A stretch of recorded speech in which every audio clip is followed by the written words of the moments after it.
Bueno, ahí estamos, gracias.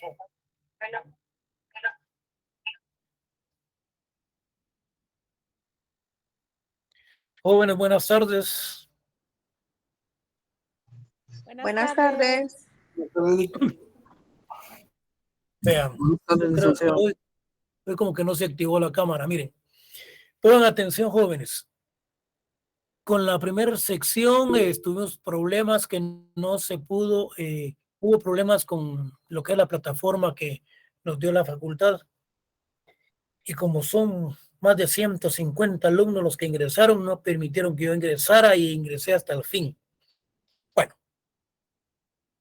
vamos a tratar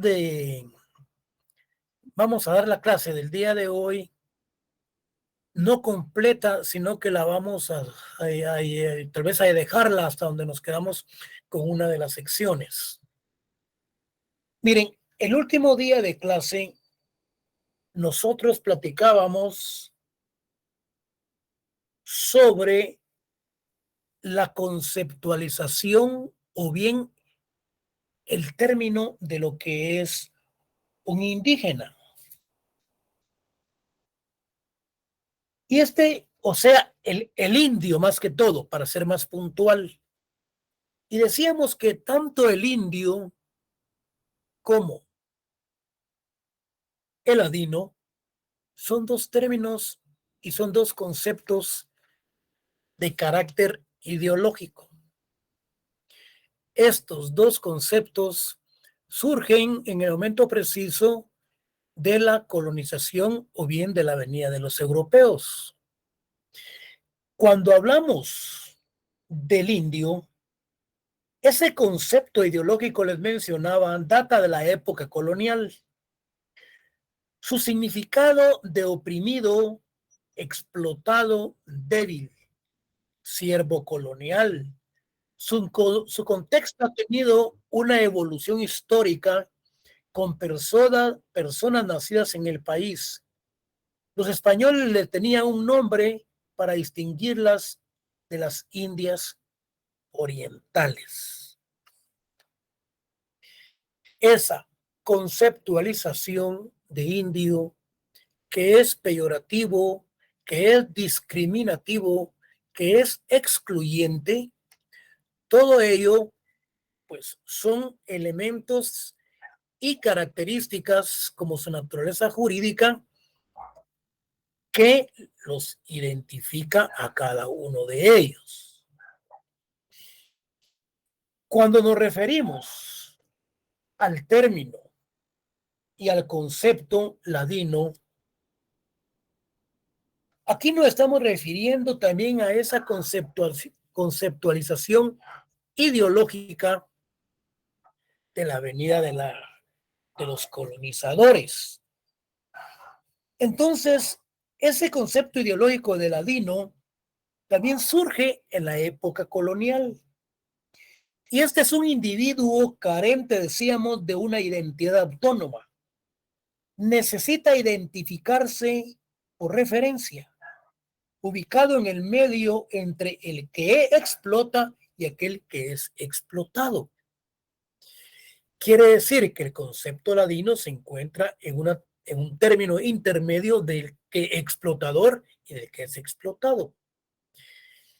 De conformidad con la doctrina y de conformidad con lo que expone Guillermo Cabanelas y otros autores, nos dice que el ladino es aquella persona pícara, que es aquella persona que engaña, que el ladino es aquella persona que realmente quiere sobresalir en muchos aspectos, lo cual lo vamos a ver más adelante. Cuando hablamos de los acuerdos de paz, pongan atención. Si es que no, yo creo que sí vamos a ver algo de la firma duradera de los acuerdos de paz. Vean. Decíamos que estos acuerdos de paz conforman parte de una institución que trazaron metas para el cumplimiento de los derechos y oportunidades que designa la Declaración Universal de los Derechos Humanos, cuyo enfrentamiento armado duró 36 años en nuestro país entre el ejército del Estado de Guatemala y la Unidad Revolucionaria URNG. Esa firma duradera de los acuerdos de paz, jóvenes, tardó 10 años para poderse celebrar. Reuniones que se realizaron en Oslo, en Estocolmo, en México, otras que se iniciaron en Honduras para la firma de los convenios y de los acuerdos. Mientras los guerrilleros cabecillas, los jefes que conformaban parte. Buenas tardes, Lick. Buenas tardes, compañero. Miren, mientras les decía, mientras los jefes guerrilleros de la Unidad Nacional Revolucionaria Guatemalteca, reunidos en Estocolmo, reunidos en Oslo, Suecia, Noruega, en México, firmando los convenios, mientras ellos en los grandes hoteles de lujo, celebrando esos convenios, en medio de whisky, en medio de champán, el pueblo de Guatemala matándose aquí en las montañas, en donde prácticamente fallecieron más de 200,000 habitantes en ese enfrentamiento. Durante los 10 años de la celebración de esos convenios, de los acuerdos, se firma hasta el 29 de diciembre de 1996 los mismos, los cuales vamos a ver a continuación, hasta ver hasta dónde llegamos para que nos pongamos de acuerdo con la otra sección. Ahora bien, cuando miremos los derechos humanos, ¿qué son los derechos humanos? Miren, son las facultades, lo vamos a ver adelante también. Los derechos humanos son las facultades e instituciones que en cada momento histórico concretan las exigencias de la dignidad, de la libertad y la igualdad humana, las cuales deben de ser reconocidos positivamente por los ordenamientos jurídicos, tanto nacional como internacionales. Los derechos humanos, entonces, conforman parte prácticamente como los de derechos inherentes de la persona humana, que todos tenemos que respetarlos y que todos tenemos esos derechos en igualdad de condiciones para el cumplimiento de nuestras obligaciones y así como ciertos privilegios que nos dan. Cuando hablamos de los derechos humanos, cualquiera dirá, ¿y los derechos humanos cómo actúan? Los derechos humanos, ¿cómo es que se relacionan con el derecho interno nacional, con nuestro derecho? Aquí nos remite el artículo 46 de la Constitución Política de la República de Guatemala. Y dice la Constitución en el artículo 46, preeminencia del derecho internacional, dice. Se establece el principio general de que en materia de derechos humanos, los tratados y convenciones aceptados y ratificados por Guatemala tienen preeminencia sobre el derecho interno. cualquiera de ustedes me puede decir, licenciado, lo que es el convenio 169 es superior a la Constitución. Hacemos la observación y de acuerdo a uno de los análisis técnicos jurídicos que hace la Corte de Constitucionalidad, el artículo 46 es claro.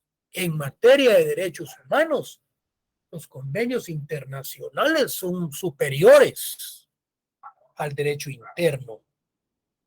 ¿Y qué es lo que nos dice entonces la Corte de Constitucionalidad? En primer término dice el hecho de que la Constitución haya establecido, dice, una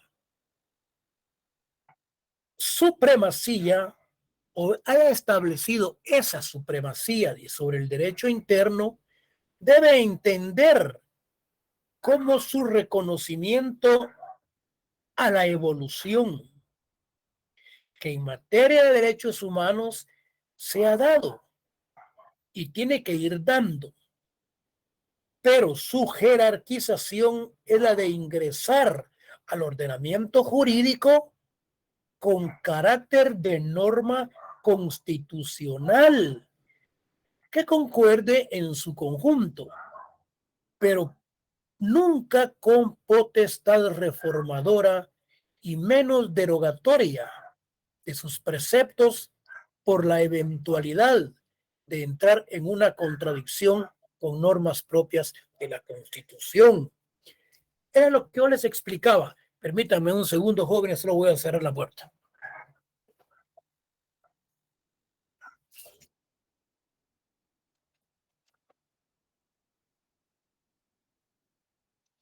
Ahí estamos, hay un perro que no me deja. Bueno, entonces, tener claro entonces que en materia de derechos humanos, estos convenios internacionales prevalecen sobre el derecho interno. Artículo 46 de la Constitución Política de la República de Guatemala. El término, hablábamos del término del concepto indio como de ladino. Estos son dos conceptos ideológicos que surgen en la venida de los europeos. Bueno, ¿quién es el ladino? Miren pues, el término ladino es derivado de la palabra latina o latino y se utiliza en América Central para referirse a la población mestiza, hispanizada. Es el fruto de la mezcla entre los conquistadores españoles con la población indígena. El ladino, entonces, es la mezcla entre un indígena y un español. Y cualquiera de ustedes me dice, licenciado, ¿y quién es el criollo? Son los hijos de los españoles nacidos en América, nacidos en Guatemala, los criollos. Entonces, los ladinos nacieron del producto del mestizaje entre españoles y mujeres indígenas. Pero nos preguntamos, ¿y un ladino puede ser el nacido entre un alemán y un indígena? Pero si es europeo, lo vamos a considerar como tal. Veamos. Vean qué interesante. Con esta definición, bajo la designación de ladino, se incluye entonces a los mestizos biológicos o los indígenas que perdieron sus referentes identidades de las comunidades de origen, pero también engloba a los guatemaltecos de reciente ascendencia extranjera, es decir, los europeos, pueden ser chinos, centroamericanos o norteamericanos. Entonces, son aquellos que tienen una mezcla étnica de un antepasado lejano europeo con un indígena. Sin embargo, estos, de cierta manera, no son conscientes sobre su origen maya. Es decir, que realmente, pues, ellos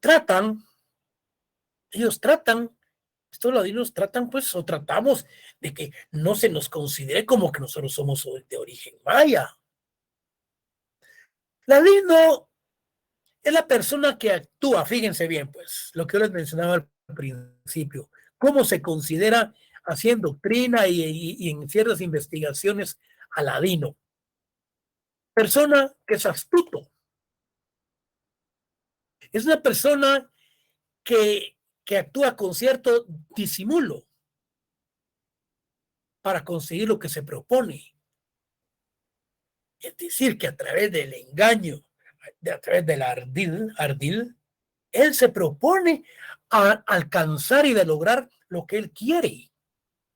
Es un hábil, pérfido, es tramposo y se le considera también como zorro. Imagínense ustedes cómo doctrinariamente, a través de los estudios y de las investigaciones, cómo se le considera a ladino. Y aquí se me ocurre algo. Si alguien de ustedes lo sabe, que me lo diga, pero que no se ponga a investigar, sino que ahorita. ¿Por qué nos dicen a nosotros entonces chapines? Buenas tardes, Lick. Sí. Yo recuerdo que es relación a unos zapatos que utilizaban en esa época. Sí, era para no untarse en los fangos. Usaba un zapato así como altos. Sí, Ah, así es, compañera, muy bien, muy bien. Sí, se me ocurrió hacer esa pregunta por lo mismo de que ustedes van a cualquier parte de Centroamérica y dicen, miren, es un chapín. Miren, jóvenes, si no saben por qué nos dicen chapín, pues ahora sabemos por qué es que nos dicen chapines. Bueno, por lo menos ahora aprendimos algo. Miren, pues, entonces, miren qué interesante. Bueno, hoy los ladinos se encuentran en todas las regiones de Guatemala. Poseen mucha importancia social, política, económica, en la costa sur, en Oriente, en el Petén y en la ciudad de Guatemala. El término ladino entonces es de carácter ideológico, surgido en la época colonial, como lo expone Héctor Roberto Rosada Granados en su obra Indios y Ladinos. Yo creo que como la explicación que vamos dando, yo creo que ni no va a ser necesario de comprar todos estos libros que estamos mencionando, sino que por lo menos que ustedes vayan asimilando lo más importante de lo que nos dicen estos autores. Nos pueden bajar por internet. ¿Qué nos dice Héctor Rosada? Dice, el mestizo de ayer es el ladino de hoy. O sea, esa mezcla entre indígena y español.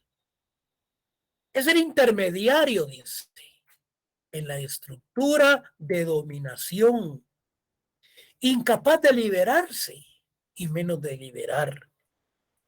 Es el individuo que carece de una identidad, dice. Carece. ¿Sabes?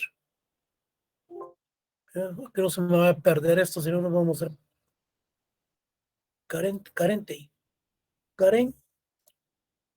Pobre. Dominación es el individuo que carece o es el individuo carente. Bueno, quitemos esto. Es el individuo carente de una identidad autónoma. Necesita identificarse por referencia ubicado en el medio. entre el que explota y aquel que es explotado, lo que mirábamos anteriormente. Quiere decir que prácticamente nosotros somos empleados de una empresa y nos mantenemos en términos intermedios entre que es explotado y el explotador. Entonces, es posible que Humberto Flores Alvarado esté en lo cierto al asegurar que el indio ha muerto y que la responsabilidad de nosotros, los futuros profesionales, sea enterrarlo. Es decir, pues enterrar la conceptualización, no a la persona. Enterrar ese aspecto, elemento eminentemente negativo y peyorativo y discriminativo y excluyente de la palabra indio. Él dice que la responsabilidad, dice, de ustedes, los futuros profesionales y los intelectuales, debemos de enterrar ese concepto de indio como también como el de ladino. Entonces, este proceso, jóvenes, no estará completo hasta tanto en la misma tumba coloquemos también a ladino. Eso son aspectos, pues, de que dice que nosotros debemos de ir desechando. Ambos conceptos, indio, ladino, corresponden a la época colonial y que han continuado en la época independentista. Los mismos deben desaparecer porque ambos son guatemaltecos, los dos conceptos, y deben de ir en busca de mejores oportunidades, los indígenas y los ladinos, de desarrollo integral que les permita vivir en mejores condiciones de vida. Qué interesante todo esto. Bueno, pero lo que sucede es que estamos completamente marcados. Es decir, que traemos consigo esa consigna de la exclusión, de la discriminación racial. Hasta los mismos catedráticos en la escuela primaria, en la secundaria, señores, ellos eran excluyentes con los indígenas que llegaban a recibir las clases. Ellos no podían llegar vestidos con sus trajes típicos, con sus sandalias y su forma de ser, con su propia identidad, porque hasta los mismos estudiantes se referían definitivamente con esa conceptualización, en donde ellos se vieron en la obligación, como hablamos en la clase anterior, de que sentían vergüenza y se vieron en la necesidad de ladinizarse, ya con sus blusas, ya con pantalones de marca, con zapatos de marca, ya ellos ya pasaron a formar parte de lo que son ya los ladinos. El concepto de indio es ofensivo, excluyente y humillante, el cual utiliza el ladino en forma peyorativa, tratando de identificar a los indígenas como indios, con lo que pareciera interpretar que los indígenas no son guatemaltecos, y sí lo son. Lo único que son de segunda categoría, como se les ha venido catalogando. Lo que es negativo porque se les estigmatiza. Es decir, pues se les señala, se les discrimina. Se les estigmatiza como diferente a un porcentaje alto de la población guatemalteca, queriendo ubicar al mestizo o ladino como el sector dominante. Lo que es necesario erradicar con el fin de buscar una Guatemala unida que persiga la integridad de todos los guatemaltecos, definitivamente. Aquí, jóvenes, me quedé, creo, vamos a ver, sí, me quedé con la otra sección en virtud que tuvimos problemas con el programa. Vamos a ver. Licenciado, ¿Qué manda? perdone que lo interrumpa. Tengo una pregunta. ¿Cuál sería la la diferencia entre un ladino y un mestizo? El mestizo lo vamos a ubicar dentro de las personas que mantienen una relación entre un indígena y una persona extranjera. Ahí surge el mestizo.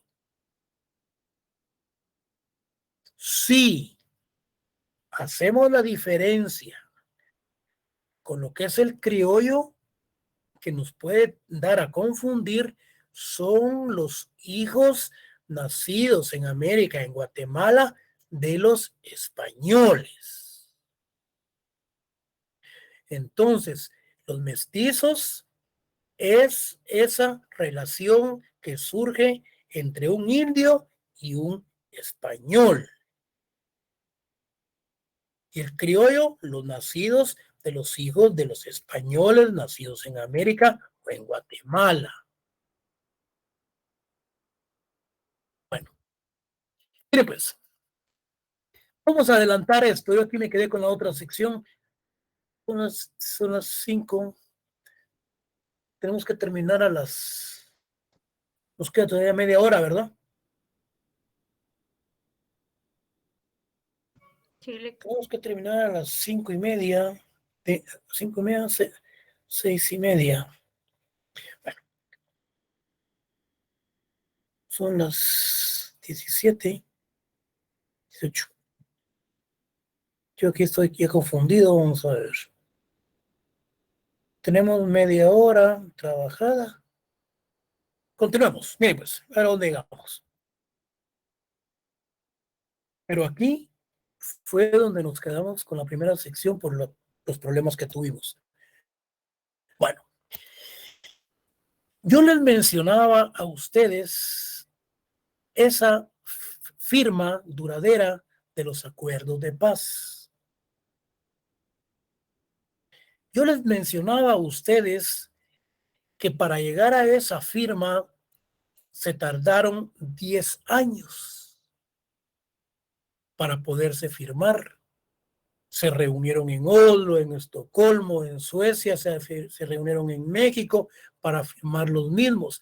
Yo recuerdo que hasta en Honduras también se fueron a reunirse los jefes guerrilleros en los mejores hoteles de 5 estrellas, mientras los pobres, llamémosles guerrilleros en las montañas, eran eliminados por el ejército de Guatemala o en ese conflicto interno que tardó 36 años, en donde murieron más de 200,000 guatemaltecos. Hoy, si no estoy mal, de conformidad con los acuerdos que se celebraron, se abre la brecha para la participación de la Unidad Nacional Revolucionaria Guatemalteca como un partido político, el que no ha alcanzado la mayoría de votos para poder por lo menos participar como segundos, terceros, cuartos lugares en las elecciones electorales. Hoy viene otra vez a participar junto con otros partidos políticos que yo me reservo los nombres. Entonces, lo importante es esa brecha democrática que se abrió para la participación de ellos. Y que se den cuenta si es cierto que el pueblo de Guatemala los apoya o no. Entonces, en las urnas vamos a ver y hemos conocido hasta dónde han llegado ellos con el caudal de votantes. Situaciones que se miden en las elecciones. Pero entrémosle a esto. Miren pues, los acuerdos de paz de Guatemala se firmaron en diciembre de 1996 y acabaron con un conflicto armado interno que había desangrado al país durante 36 años y en el que murió más de 200,000 guatemaltecos. La mayoría de la población civil jóvenes. Ustedes los milenios realmente pongan atención porque van a conocer los acuerdos de paz. ¿Qué fue lo que sucedió con los acuerdos de paz? Miren, era una guerra interna en donde los guerrilleros botaban los puentes. La infraestructura del interior del país andaba por los suelos. En efecto, la universidad también fue participativa de la misma, en donde hubo cierto endoctrinamiento para que los estudiantes y muchos formaran parte de esas guerrillas. Desde luego, por la mala distribución de la tierra, desde luego por la mala distribución de los cargos públicos, desde luego por la misma situación económica y social por la que atravesaba el país. Había una causa, jóvenes, definitivamente. Tantos estudiantes universitarios, por ejemplo, los Palmalau, secretario general de la Universidad de San Carlos, de los estudiantes, fueron masacrados. Oliverio Castañeda de León, masacrado también ahí en el Portal del Comercio en la zona 1. Entonces, situaciones que ustedes realmente tienen que conocer. No solamente lo que yo les estoy dando, porque lo que yo les estoy explicando es esa firma de los acuerdos de paz. ¿A qué se refiere? ¿Por qué se refiere? Si ustedes reciben derecho agrario, por ejemplo, el otro semestre, miren, derecho agrario no se imparte en las universidades privadas. Yo no sé si ahora se está impartiendo, porque impartir derecho agrario hace 36 años era un fuego tener en las manos. Y todos los catedráticos universitarios de la Universidad de San Carlos fueron asesinados. Es algo increíble, porque antes cuando se hablaba de una revolución, cuando se hablaba de una reforma agraria integral, jóvenes, se estaba hablando de una revolución interna en materia de aspectos de tierra en Guatemala, en donde los campesinos ya andaban con sus pitas, ya midiendo los terrenos y todos los mojones en donde les iba a corresponder cada uno sus tierras. Esa era una reforma agraria antes, integral. Una reforma agraria en Guatemala era violenta, eran movimientos violentos. Pero de conformidad con los acuerdos de paz, de conformidad con la venida del siglo XXII, y el siglo XX, siglo XXI se quedó atrás y pasó a formar parte de la historia. Hoy no. Hoy una reforma agraria se busca a través de los consensos de la sociedad civil, de los grupos étnicos, de los políticos, del Congreso que engavetan los proyectos de ley. Hoy todo se realiza democráticamente. Hoy todo se realiza civilizadamente, sin violencia. Esa es la gran diferencia que existe actualmente.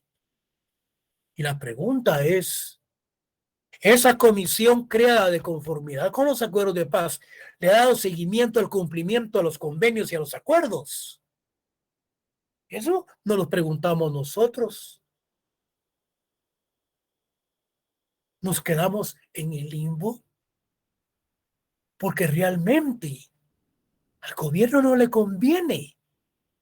Al gobierno no le conviene investigar tanta muerte de la población civil, porque aquí cabemos en la gran matazón que se dio de seres humanos. Entonces, no me estoy saliendo, estamos en lo mismo, pero la cátedra se busca que el estudiante tenga un conocimiento más que todo como cultura general y que no conozca la realidad, qué fue lo que sucedió. Dentro del acuerdo de paz que se firmaron dentro de esos acuerdos de paz que se firmaron, que son 10, el 6 de mayo de 1996, fíjense bien, el 6 de mayo de 1996, el gobierno y la URNG tenemos ese acuerdo sobre la situación socioeconómica y agraria, en el que el gobierno se compromete a adoptar medidas para mejorar la situación de los sectores más pobres y marginados de la sociedad nacional. ¿Qué sucede? Estaba el Instituto Nacional de Transformación Agraria Jóvenes, en donde se principió a impartir, a repartir la palabra, a repartir tierras, a dotar tierras a la gente necesitada del interior de la República para su sustento. Pero ¿qué sucede? El gobierno principia a comprar tierras que son talpetates y que es lodo y que es barro. Realmente no son tierras y fincas para producir. Pero previo a que el Estado las compre, ya había gente. Había gente anteriormente que había dado, por ejemplo, $500,000, $1,000,000 por esas tierras que realmente son improductivas. Pero como sabían que el gobierno iba a comprar tierras, señores, estos las vendieron hasta en 10 y en 15 millones. Imagínense ustedes para repartírselas a los pobres campesinos. Y a los 6 meses venía el gobierno y les otorgaba sus títulos de propiedad a esos campesinos de esas tierras improductibles o improductivas. Y pasó este gobierno, pues, y viene el otro gobierno y al año de estar ese gobierno en el poder, vuelve a repartir títulos de propiedad que se han adjudicado. Pero miren qué gran farsa, miren qué gran demagogia. Son los mismos títulos que se entregaron en el periodo pasado. Lo único que hoy no se los entregaron a los titulares, sino que a los herederos, a los hijos y a las esposas. Y eso todavía lo hizo un segundo o tercer gobierno, engañando al pueblo de Guatemala con la entrega de tierras. Bueno, luego, entonces decíamos que esa firma, esos acuerdos, es la institución donde se trazaron las metas para el cumplimiento de los derechos y oportunidades que consigna la Declaración Universal de los Derechos Humanos, cuyo enfrentamiento armado duró 36 años entre el Ejército del Estado de Guatemala y la Unidad Revolucionaria Guatemalteca. Esa es la firma de los acuerdos de paz, en donde hay 10 acuerdos y 10 convenios, los cuales realmente el Estado de Guatemala tiene que cumplirlos. Y la pregunta es, ¿los ha cumplido? ¿Ha dotado de tierras a los pobres indígenas o los campesinos del interior de la República? ¿Se les ha dado participación política a los grupos étnicos, a los indígenas del interior de la República? ¿Qué es lo que ha sucedido en la actualidad? Bueno, la Universidad de San Carlos, a través de sus principios de democratización y esa independencia que tiene, ha permitido el ingreso de todas las personas guatemaltecas sin exclusión alguna para conformar parte en el conglomerado estudiantil como futuros profesionales. Entonces, ¿cuál fue el objetivo? El objetivo realmente fue alcanzar soluciones pacíficas a los principales problemas que generó el conflicto armado. Entonces, ¿qué buscaba? Un desarrollo en paz. 27 años después, fíjense ustedes, hoy yo estaba haciendo cuentas. Estaba haciendo cuentas que este año se cumplen 27 años. Hice los cálculos que del 96 para acá son 27 años que se van a firmar. Yo lo estaba viendo en la mañana.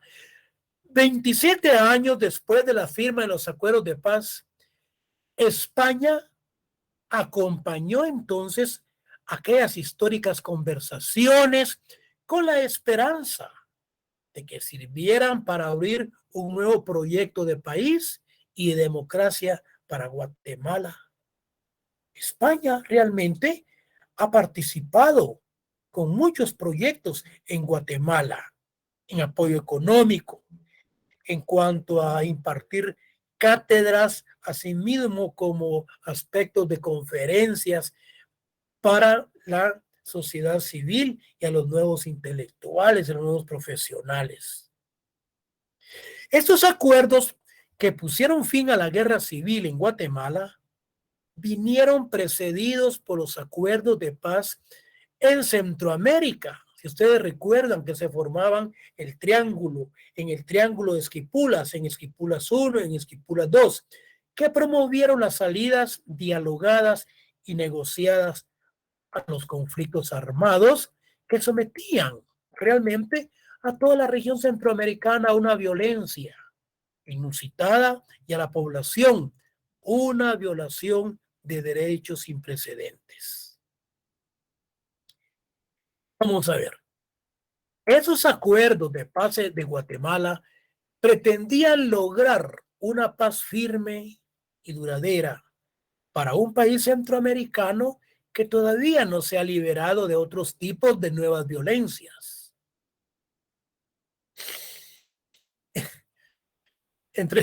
Voy a abrir unas comillas. Estaba ahí que me mandaron algo. Dicen que hoy ha bajado la violencia. Yo no sé si fue con ustedes. Hoy ha bajado completamente la violencia, un gran porcentaje, dice. Porque dice que los políticos andan en campaña. Bueno, lo cierro. Entonces, decíamos, esos acuerdos de paz de Guatemala pretendían lograr una paz firme y duradera para un país centroamericano que todavía no se ha liberado de otros tipos de nuevas violencias. Tenemos violencia de carácter económica, violencias políticas, violencias culturales. Entonces, los derechos económicos, sociales y culturales que en aquellos acuerdos se firmaron están todavía lejos de lograrse para una mayoría social que sigue padeciendo de la injusticia, la inequidad, la pobreza, la falta de desarrollo.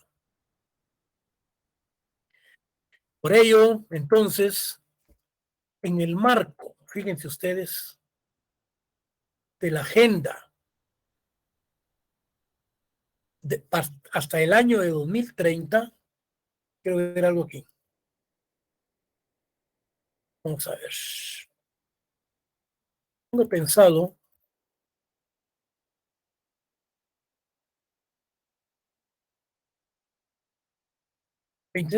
vamos a ver, en el marco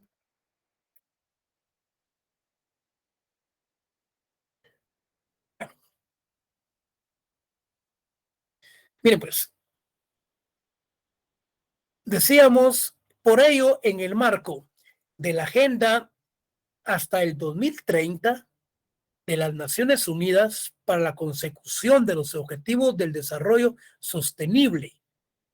Hoy, 27 años después, estos acuerdos merecen ser valorados desde el convencimiento firme de que la paz, la justicia y los derechos humanos son aspiraciones imprescindibles para la vida de los pueblos.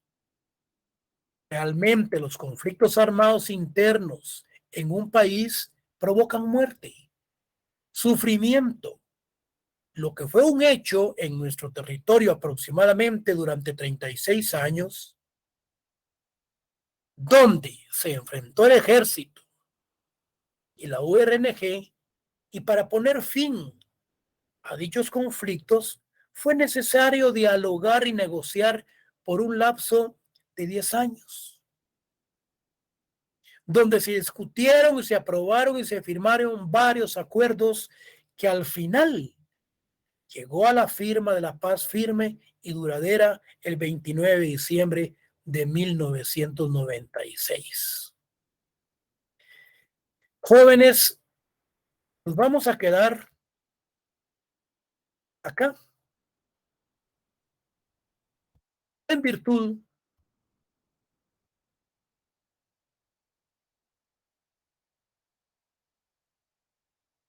en virtud que no quiero adelantarme con los alumnos de las otras secciones. Y le vamos a poner día miércoles. Si hay alguna pregunta, estamos a la orden, si no, aquí nos quedamos jóvenes. ¿Sí? Todo bien, licenciado, gracias. Bueno, pues. Excelente, Muy Liz, buena muchas la, gracias. muy buena la clase, licenciado. Gracias. Ahí estamos a la orden.